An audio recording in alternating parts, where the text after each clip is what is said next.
Сәлеметсіздер ме, құрметті ұжымдастар, отандастар. Сіздерді Қазақстан Республикасының тәуелсіздік күнімен құттықтаймын. Береңізге берекелі өмір, бейбіт аспан, мықты денсаулық тілеймін. Еліміз Қазақстан гүлденіп, көркейе берсін.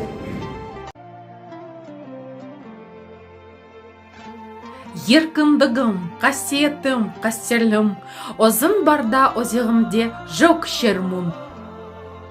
Кеше сенің келбетіңді арман ғып, боданына бұғауландық басқа елдің. Бабалардың басын тігіп бәйгеге, аналардың жанарына жас бірдің. Уа, еркіндік, көш келдің. Уа, еркіндік, көш келдің. Өзегімді өртке ораған қағанда, өзіме, өзім өгей болам ба.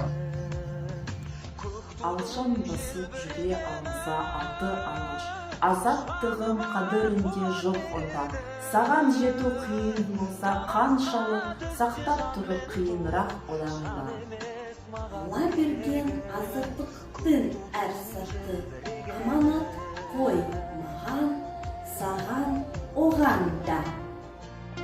Саясатқа сермей алмай сенсерді.